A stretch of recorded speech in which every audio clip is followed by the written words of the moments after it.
안녕하세요. 사연부자입니다. 오늘도 방문해주신 분들께 감사드리며 사연 들어가기에 앞서 구독 버튼 꾹 눌러주시면 큰 힘이 될 것 같습니다. 제 사연 끝까지 들어주시는 분들 복 많이 받으시고 대박 나시고 부자 되세요. 그럼 사연 시작하겠습니다.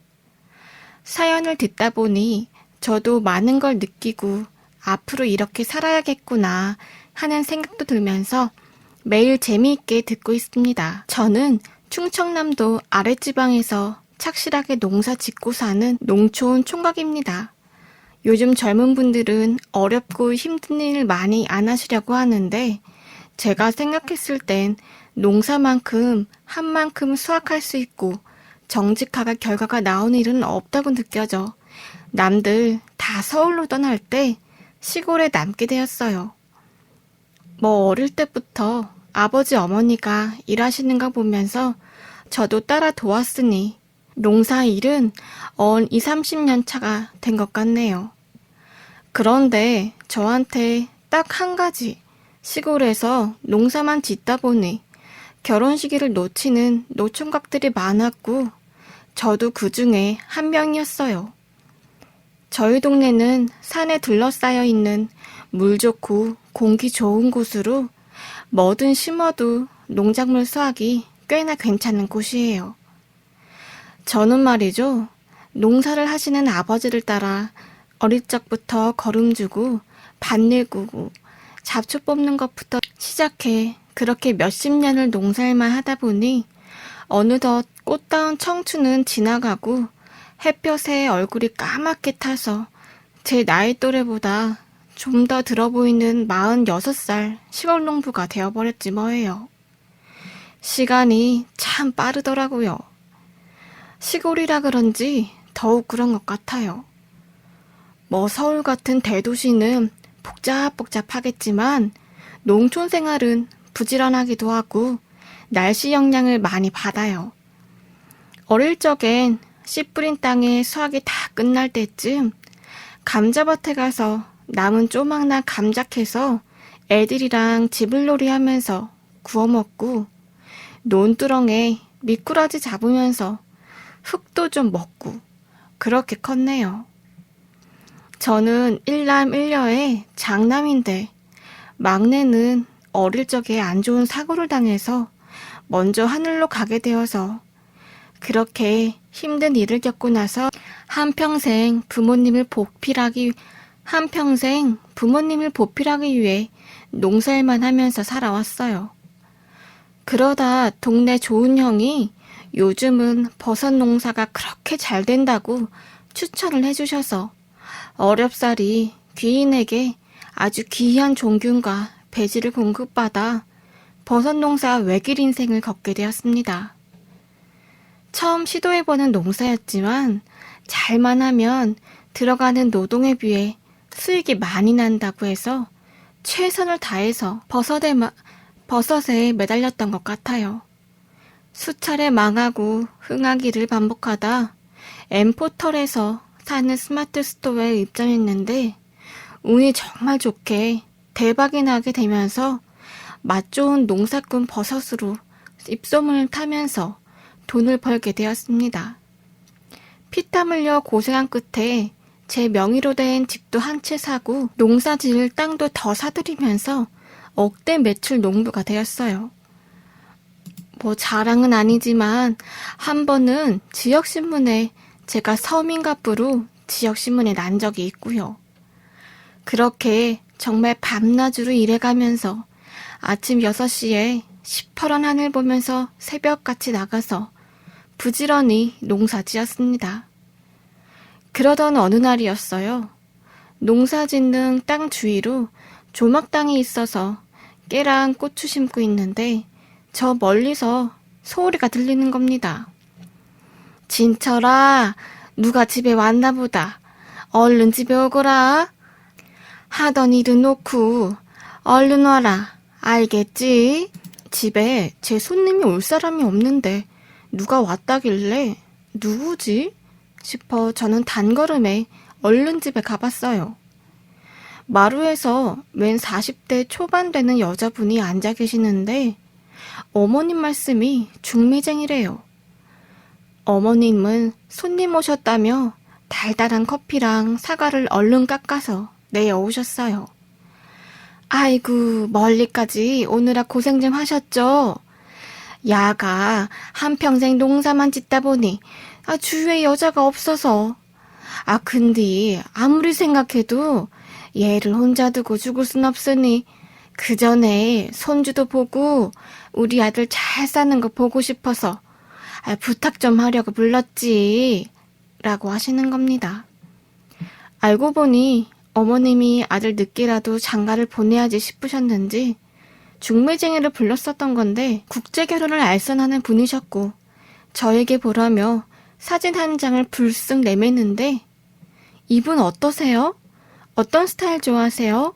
라며 중매쟁이가 내민 사진 속 여자는 눈도 크고 허리도 잘록하면서 얼굴은 청순하게 생겼는데 나이가 좀 어린지 앳돼 보였어요.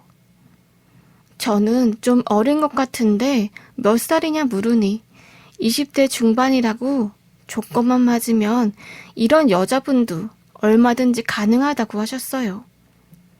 저는 사진 속 여자가 제가 보던 여자들과는 다르게 너무 예뻤고 이런 분을 아내로 맞이한다는 상상을 하는데 얼굴이 빨개졌는지 아이고 진철씨 마음에 들었나 보네.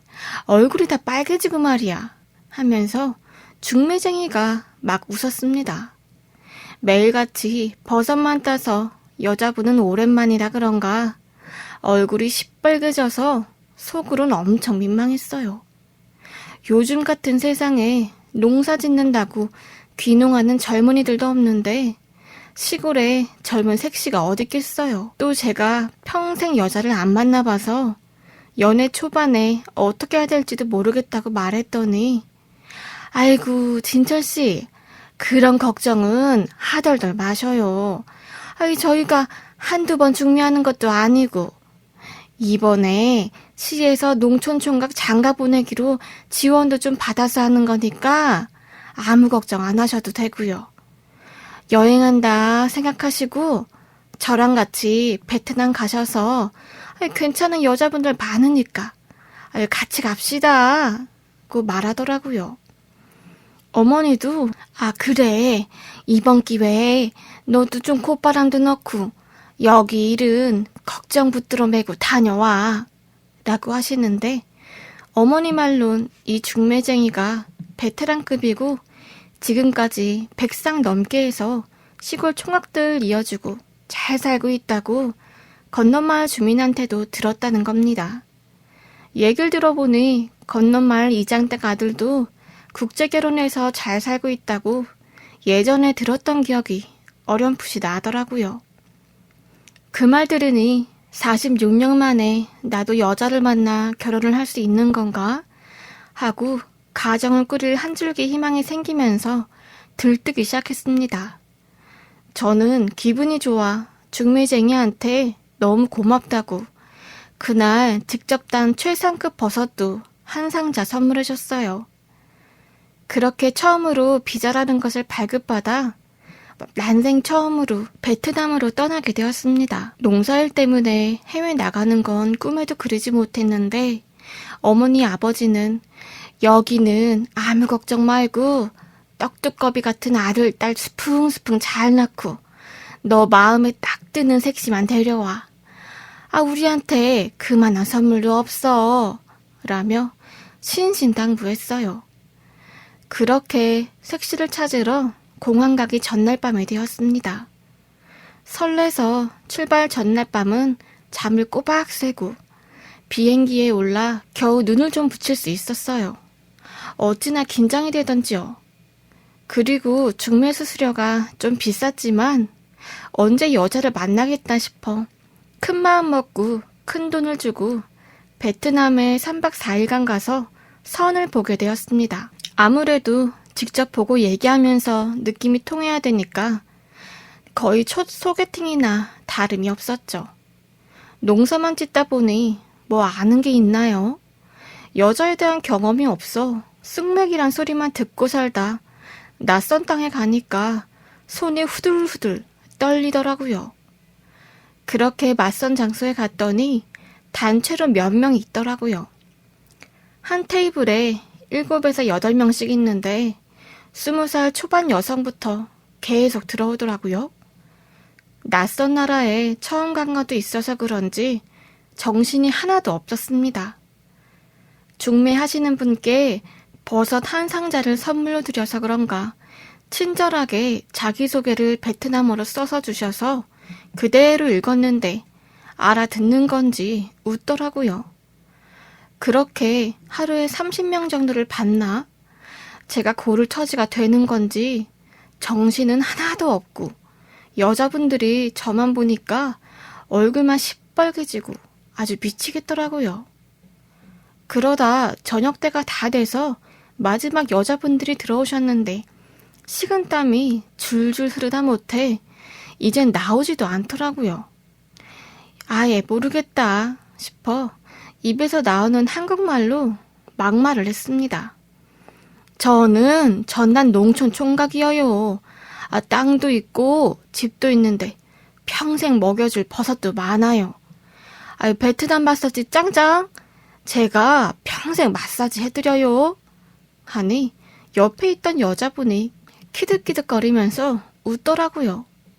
그런데 그 중에 흰색 원피스에 긴 생머리와 이국적인 눈을 가진 TV에서나 본 듯한 여성분이 한국어로 더듬거리면서 마사지 잘해요? 오빠? 라고 하더라고요. 둘 다 빵 터져서 껄껄거리며 웃는데 진짜 심장이 쿵쾅거리는데 와, 정말 제 심장 박동 소리가 제 귀에 들릴 정도로 두근댔습니다. 한평생 그런 감정은 처음이었어요. 흐엉이라는 이름을 가진 25살 여자분과 만남은 그렇게 시작되었습니다. 마음에 드는 사람과 하루 데이트를 할 수 있어서 흐엉네 부모님과 가족들도 만나고 다행히 한국어 자격증을 따서 말도 곧잘해서 대화도 이어갔는데 흐엉은 동생들과 언니들까지 해서 대가족을 이루며 살고 있다고 했어요. 웃으면서 눈웃음을 살살 치는데 그 모습이 어찌나 귀엽고 예쁘던지요. 한국 가면 바라는 게 있냐고 하니 가족들이 많아서 부모님 생활비나 용돈을 드릴 수 있으면 좋겠다고 하길래 그런 건 걱정하지 말라고 했어요. 한국에서도 결혼하면 양가 부모님께 용돈 드리고 해요. 라고 했죠. 또 농사에 관심이 많고 이렇게 예쁜 여자가 촌뜨기 남자에게 마음을 열어주다니 정말 꿈을 꾸는 것 같았습니다. 그렇게 중매업자한테 말하니 신혼여행도 갈 수 있고 성혼 계약서를 쓰면 된다고 해서 그대로 했습니다. 사실 여자분들이 번갯불에 콩 볶아 먹듯 그렇게 정신없이 지나가다 보니 이러다가 바로 한국 가겠다 싶어 용기 내어 말한 건데 운이 좋아서 이런 기회도 얻게 된 거죠. 그렇게 한평생의 반려자를 타국에서 이렇게 예쁘고 참한 연분을 만나게 되었습니다. 처음 만난 여자와 신혼여행을 가게 되었고 황홀하고 뜨거운 밤을 보내게 되었어요. 흰 피부와 긴 생머리결을 가진 흐엉을 보니 밤새 정신을 못 차리겠더라고요. 아침에는 글쎄 코피까지 터지니 흐엉이 천천히 라고 하더라고요. 집으로 돌아가니 제 결혼 성사로 집안에서는 경사가 나서 어머님과 아버님이 활짝 웃으며 오시는데 아들이 장가가는 게 그렇게 좋으신가 싶었습니다. 사실 저도 너무 좋았고요. 부모님에게 효도하는 길이라고 생각했어요. 국제결혼이 처음이라 나중에 중매쟁이한테 들었는데 중개료랑 신부 비자가 나올 때까지 생활비에서 한 2,500만 원 정도로 큰 돈을 냈지만 색시를 얻을 수만 있다면야 괜찮다고 생각했어요. 또 후엉 얘기를 들어보니 베트남에서 살 때 본인이 돈 벌어서 먹여 살렸었나 봐요. 그래서 어떻게 하냐 걱정하길래 한국에도 결혼하면 섹시 부모님한테 드리는 돈이 따로 있는데 한국까지 와줬으니까 내가 멀리 계신 어머님한테도 죄송스럽고 해서 3천만 원 정도 드리려고 마련해놨어. 걱정하지 마. 라고 말해줬더니 너무 고맙다며 울더라고요. 쑥맥인 제가 연애도 처음인데 연애부터 결혼까지 한 방에 바로 해서 그런지 모든 게 설렐 수밖에 없었습니다. 새벽부터 농사일을 가야 돼서 힘들었지만 집에 돌아오면 땡그란 두 눈으로 여보 어서 와요 라며 예쁜 내 아내가 날 맞이해준다는 생각에 힘이 철철 넘쳤습니다. 평생 꿈에 그리던 여자가 농사밖에 모르던 촌놈한테 다가와주니 고마운 마음뿐이었죠. 아내는 동네에서 유일한 제 자랑이었어요. 긴 생머리에 눈도 소처럼 그렁그렁한데 베트남 사람들 중에서도 흰 피부를 갖고 있어서 그런지 동네 어르신들이 잔뜩 계신 정자를 지나면 아이고 진철아 너 그렇게 결혼 잘했다면서 아주 이쁜 색시를 데려왔다고 소문이 났던데. 그러니까 얼마나 좋아. 나이 들어서 결혼하는 게 부모한테 효도하는 거야. 다 필요 없다. 라면서 말씀하시는데 다들 부럽다며 온 동네방네 소문이 쫙 나게 되었습니다. 예쁜 아내 외모 덕분에 제 자신감도 올라가고 밤마다 하루도 빠지지 않고 아내와 관계를 가졌습니다. 타국에서 멀리 온 아내를 만족시켜주기 위해 몸에 좋다는 건 다 구워 삶아 먹었어요. 자연산 장어에 가물치즙에 아낌없이 스태미나에 좋다는 건 아내에게 해주고 싶었습니다. 물론 저도 먹고요.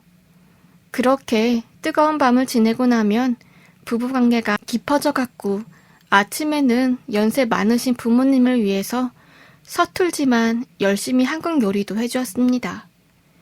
그리고 괜찮다는데도 일을 도와주겠다고 해서 저랑 같이 아침 6시에 일어나서 개밥이랑 수밥이랑 주고 나면 부모님 밥 차려드리고 깨랑 고추도 벼에 다 널고 따는 일을 시작하게 되었어요. 비 오면 고추 걷고 해 떨어지면 아내를 그렇게 꼭 안고 잤습니다. 그러다 제가 하던 농사일도 풍년이 왔고 버섯값도 조금 올라가서 돈을 많이 벌게 되고 그래서 아내에게 생활비랑 같이 하라고 350만 원씩 용돈을 줬어요. 이제 진정한 가장이 되었으니까 그동안 힘들게 살았을 아내 생각하니 굳이 힘든 농사일을 시키고 싶지 않아서 슬렁슬렁하게 놔뒀어요. 하루는 아내가 부모님 선물을 산다고 멀리 나간다고 하더라고요. 그러라고 했고 밤 늦게 들어온 아내를 보니 양손에서 비싼 옷과 가방이 들려 있었습니다. 부모님 선물 살 거라 자기 거 한국에서 샀다고 자랑하고 싶다고 해서 샀다길래 잘했다고 칭찬을 해줬어요. 그러다 동네 어르신들이 자꾸 예쁘다고 하니 외모에 좀 더 신경을 쓰는지 얼굴에 안 하던 분칠도 하고 옷도 예쁜 걸로 사입고 하더라고요. 저는 더 좋았어요. 아내가 추리하게 입고 다니는 것보다 집에서 꾸미고 있는 게 100배 낫다고 생각했고 어르신들이 부러운 듯 쳐다보고 또 아내가 살갑게 동네 어르신들에게 인사를 잘하고 안마도 잘해드리면서 용돈도 받는 것 같더라고요. 동네 분들과 잘 지내고 잘 어울리니 제 마음도 편안해졌습니다. 그러다 한편은 옆 동네에서 일이 터진 적이 있었어요. 건너 마을에 제가 아는 형님도 국제 결혼을 했는데 갑자기 와이프가 온데간데 없고 도망쳤다는 겁니다. 그 형님은 어떻게 된 일인지 경찰에 신고하고 난리도 아니었나 봐요. 그 일이 있은 뒤 주변에서 동네 청년들이 저한테 너 너무 와이프한테 돈 다 갖다 바치지 마. 결혼한 건 옆 동네 김씨 형님 경찰서 연락 왔는데 사기 결혼하는 것 같다고 그랬대. 돈도 잃고 마음고생이 심하다던데? 하는 겁니다. 이게 무슨 일인가 싶었고 저도 가만히 앉아 생각해보니 점점 쓰는 돈이 많아졌고 사업을 좀 크게 하느라 땅을 좀 사놓은 게 있어서 농협의 융자도 갚아야 되는 상황이었어요. 생각해보니 좀 줄여나가야겠다 싶어 그날 색시에게 여보, 내가 생각해보니까 농협의 융자도 갚아야 되고 용돈을 좀 줄여야 될 것 같아. 나중에 내가 돈 많이 벌면 또 다 줄게 라고 말했습니다. 아내는 갑자기 옆 동네 일 때문에 그러는 거냐며 몹시 기분 나쁘다는 식으로 화를 냈어요. 저는 아니 그게 아니라 여보 라고 했는데 아내는 표정이 안 좋더니 그 이후로 말도 안 하고 제가 일하는 곳에 세찬도 잘 안 갖다 주면서 자꾸 밖으로 나돌기 시작했습니다. 내가 괜한 말을 했나? 한국 오면 호강시켜주기로 했는데 하면서 미안해지더라고요. 그 해는 해충 피해를 좀 입어서 수확량도 반토막으로 떨어져 여기저기 해결하려고 정신없이 뛰어다녔어요. 그렇게 하루하루 버티면서 지내던 찰나 1박 2일로 농법 관련해서 교육을 받으러 간다고 아내에게 말한 날이었어요. 그런데 교육이 좀 급한 일로 취소가 돼서 다시 집으로 돌아오는 길에 집 뒤에 비닐하우스에서 이상한 사랑 소리가 들리는 겁니다. 자세히 들어보니 여자 신음소리 같은 거였어요. 잠잠해지다가 다시 소리가 들리길래 문틈 사이로 보니 물체가 격렬하게 움직이는 것 같았어요. 저는 어두컴컴하기도 했고 혹시 짐승인가 싶어 거기 누구요? 하고 문을 벌컥 열어보니 정말 기가 막히게 충격적인 장면을 목격하게 되었습니다. 글쎄 아내와 우리 동네 노인네가 한 몸이 돼서 그 짓을 하고 있는 거예요. 온몸에 소름이 돋는데 너무 깜짝 놀라서 지금 이게 뭐 하는 거야? 당장 안 내려와? 라고 소리치면서 옆에 널브러져 있던 농기구를 잡고 성난 소처럼 화를 내면서 소리쳤어요. 그렇게 아내를 끌고 우선 나왔고 저는 소리를 쳤죠. 너 이러려고 한국 온 거냐며 어떻게 나한테 이럴 수 있냐고 이딴 배신감과 모욕감을 줄 수 있냐며 지금 뭐 하는 거냐고 경찰 당장 불러서 너 비잘 박탈해버린다고 아주 난리 쳤어요. 아내가 하는 말이 과간이었습니다. 알고 보니 용돈이 줄어들면서 가족들에게는 계속 돈을 보내야 됐고 자기가 지금까지 썼던 생활비는 줄이고 싶지 않으니까 그 짓을 해서 용돈을 벌었다는 겁니다.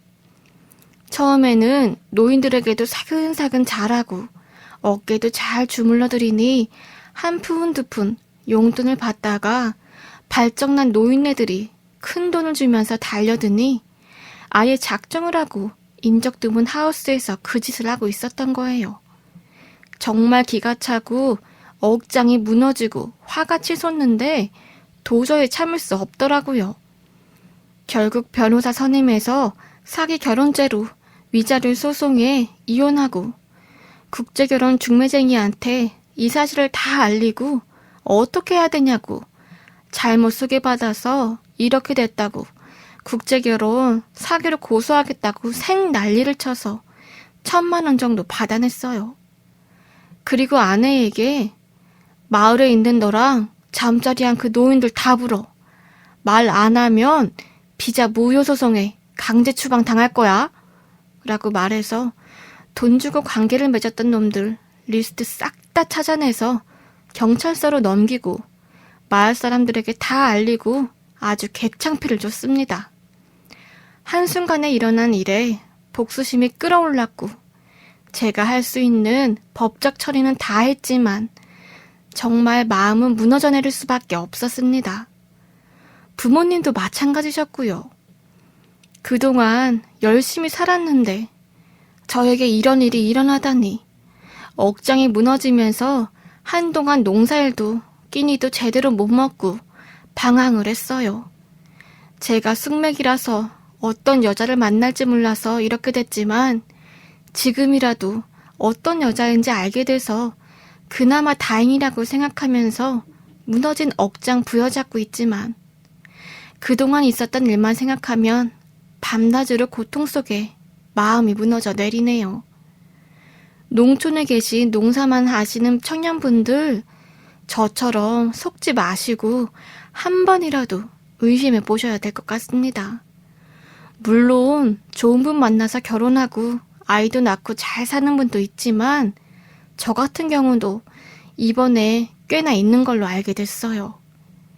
저는 이렇게 됐지만 다른 분들은 국제결혼 신중하게 하셨으면 좋겠고 부디 좋은 분 만나셨으면 좋겠습니다. 제 사연 들어주셔서 감사합니다.